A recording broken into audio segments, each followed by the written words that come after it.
one aggregate to Frosinone, but still, once again, all we need is a draw.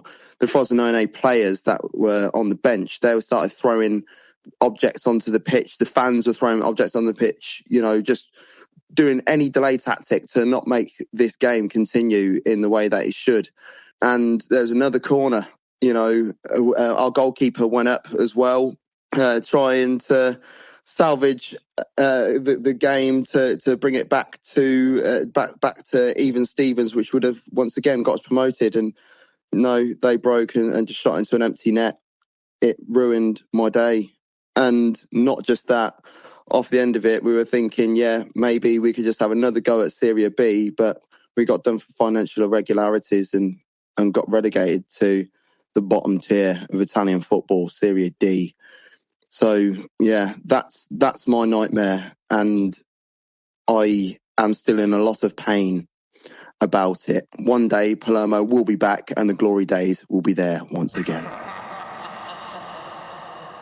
And you've just listened to Gav from Two Up Top Football Podcast, which is very exciting for us because in this episode, we actually have our very first collaborations with other football podcasts. And also, I think it's absolutely fascinating how an Arsenal fan low-key supports Palermo in Italy. I think it's great. Yeah, I found it quite random, but, the guy really, really felt it and he knew his shit, so fair play. But Palermo, my God. That is a bit of a nightmare club at the minute, you could say. Yeah. Yeah. So you've just heard our first 3 horror stories. Rory, how was it interviewing your friends from back home? Yeah, it's quite good. It's always good to catch up with them. Like, we kind of do Zoom calls every other Friday or something, try and keep up. But, any excuse to talk football with them is always good. They both know and love their football. So, yeah. Kamal's story was not nice to visit. And Tom, I just kind of perpetually feel bad for him with West Ham, I'll be honest. There's quite a few scenarios he could have picked. Yeah, I love when he says that Avraham Grant is the only living example of rigor mortis. Yeah, that was great.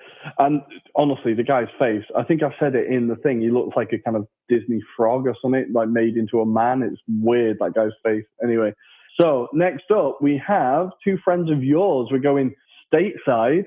Yeah, we're going to the US, some American accents in our podcast. And then we have 2 friends from Milan, actually, one of which is going to speak in Italian. So we're called the Anglo-Italian Connection, after all. Mm-hmm. This bit is in Italian. If you do understand Italian, it's a hilarious bit because Ricky is a very hilarious guy. And right after, in our intermission, so to say, I will translate everything he has said for you listeners. But now, swear words and all. Exactly. But now it's time to keep going with our horror stories. Well, I'm Carl. Carl and Max, both from Minneapolis, Minnesota. We both count ourselves as Spurs supporters. And I think the nightmare that we're going to talk about is the Champions League final from a few seasons back. All right. So where do you guys watch that game? There is this. I'm Max, by the way. But there is one bar in Minneapolis where we're from that is a Spurs bar. So they've been a Spurs bar for a number of years. So this was a big event for them, and they were like selling tickets in advance. You had to like book your spot, and it was packed. They were lines like down the street for the game. So we went there. We pre-gamed at Carl's place beforehand. Too quickly. Nervous, getting rid of the pre-match nerves, right? Yeah. Oh yeah. Yeah. Messy. And too quickly, had to get the Uber, figure out the Ubers, down a lot of drinks, get there in time for the game. But yeah, we watched it there. Great energy, indoor, outdoor, lot of excitement.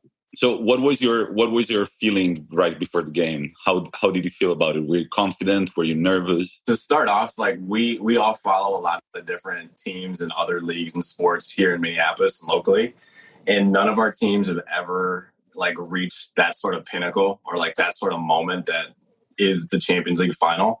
So we didn't really know how to act at all or what to expect. So I think that's why there were a lot of beverages thrown back in a really short amount of time. But I think it was just a nervous excitement for sure. And then once things started out with the Sissoko handball right off the bat, like it was, you kind of knew like, all right, this is not going to be necessarily how things are going to go. And then, that was followed by like some of the most boring football that you could have ever imagined. I do have to say it was not a great final. It was not a great final. No. So, I mean, we clearly weren't entertained. I, took it upon myself to catch up on some sleep during the match. I fell asleep for, 15 to 20 minutes or so. It probably had nothing to do with the drinks at all. But it was a really big letdown for sure. But, especially coming off of like the second leg of the match against Ajax in the semifinal, it was just, magical, and you thought it would continue to go. But it just went the exact opposite of how we thought it would go. Yeah, I think after the way the semi-final was won, I know as an Arsenal fan, the fear in my stomach that it was kind of that your name might be written on the trophy after that kind of, you're like, oh wait, they're just going to get through this kind of thing. And that is how it felt after the semi, I think. Yeah. I would say, like, Carl touched on it, but like, saying that none of the Minnesota sports teams have reached that pinnacle is a bit of a understatement. Like they're classic for just gut-wrenching heartbreak, and I think that's definitely the reason why we were kind of gravitated towards Spurs. Like very, very aware of the term Spursy and like everything that comes with that. So I think it just felt like home when we first started supporting them. But yeah, the run, even like them up to that point, even before the semifinals, like the Man City match in the quarterfinals, like I was watching at work. I literally booked a conference room to myself, was watching that game. And that was just absolutely wild as well. So it all given how crazy it was that we got to that point, I was like, oh, wait, maybe this is all turning around and we're done with that. And then, the Sissoko handball was like, this is all too familiar. I actually, when I think back about that run, I usually don't think about City. So City, Ajax, and Liverpool, that would have been an incredible run to win the Champions League. So, Max, from your point of view, since you were awake and Carl was speaking from a point of view, how was your experience of the game, including Carl fall asleep in front of you? Yeah, it was just very disappointing. Like, I think I literally said to someone, we just have to get through the first 10 minutes, let's not get down the first 10 minutes. Went to order a drink at the bar, came back, I was like, that can't be a handball. I watched it, I was like, come on, like VAR, help us out. No, handball. And then it was just like, it took so much steam out of it. It would have been so much more fun if we weren't playing from behind the whole game. And like, we just weren't equipped to do that with the team we were putting out there. I think Kane had just come back and like, it was his first game back. He was not fit. He was not fit that game. There was no way.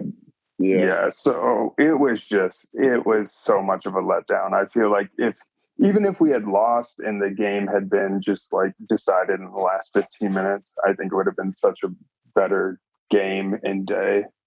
But yeah, it was a severe letdown.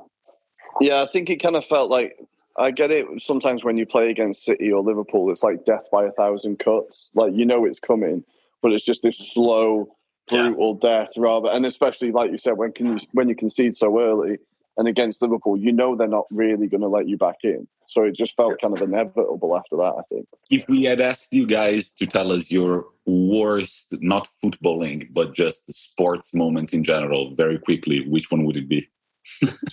Oh, man, mine easily was when our American football team, the Minnesota Vikings, they were one game away from the Super Bowl, which was to be played in Minneapolis. So it would have been like a home game, which would have been like the greatest story ever. And I was living in Philadelphia at the time, and Philadelphia has a really, really a rep for like having the most like angry and hostile American football fans like in the country. And we were actually watching the game in the stadium, my fiance and I, and like it just, first off, we got blown out by 31 points, but it was like I literally didn't know like if we won, I don't know if I would have made it out alive. And even if we lost, people were so drunk there were beers flying left and right. I was like, either way, there's a good chance that we're going to get physically harmed tonight. So that, all in all, and then to lose by 31 points, it was just rough. But yeah, that's my worst one by far. I would, same team, but I think 10 years earlier, they were at the same game, same point of the playoffs, but the game was a lot closer, and they lost in the last couple minutes. They our quarterback threw just a terrible interception, and then all this stuff came out after the game that the team was the opposing team was putting bounties on the quarterback, trying to hurt him, and all this stuff. It was, and just it was crazy. But yeah, that was heartbreaking for the opposite end. We were so close, should have won the game, and then lost at the last moment. Other than that, no other Minnesota sports team has gotten even remotely close to that pinnacle. Sports, right? Yeah. That's why we love it. That's why we love it. Them year in and year out. But thanks a lot, guys, for taking part in this little Halloween special. It was a pleasure. Yeah, thanks, guys. Thanks. All about Tottenham losing the final. I'm sure Rory was. I know. Yeah. Yeah, I'll Rory go through it again. If we need to do it again, we can do it again, don't we? Yeah.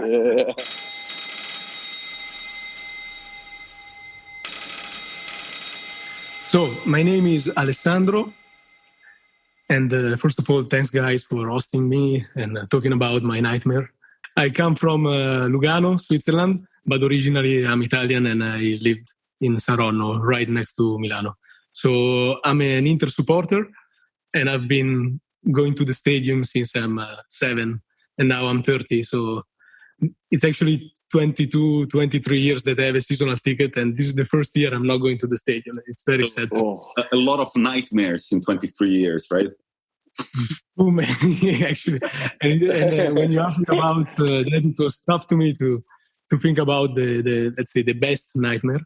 But definitely it's one of the derbies della Madonnina that happened in 2001, where Inter lost 6-0 in a home match against AC Milan. So sorry, I just need to quickly say I was never aware this even happened, so this is all new information to me. So please don't spare any details. Let's go. That's maybe you don't know it because you have Inter fan friends and they don't talk about it. I usually don't talk about this type of things, but if we really have to, let's go through it. So what was that day like for you? It was a very strange day, let's say, because I have some positive things to say about it, and I have also very negative things to talk about. Let's talk about first the negative side. I mean, Inter was not playing the best kind of football in that period. It was a period where it was right before the Calciopoli, so the big disaster in the betting system of Italy, and Juve's referee business. So it was exactly in that period. Right before that period, so Inter was pretty a shitty team, like staying at the average mid of the chart, and sometimes entering in UEFA Cup was like a dream for us in that period.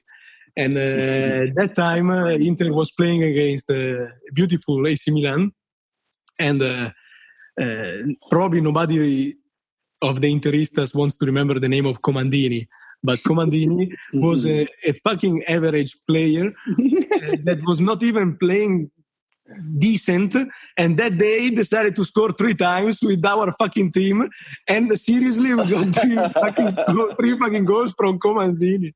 No, it was actually 2 from Comandini, 1 from Giunti, 2 from Shevchenko, and 1 from Serginho.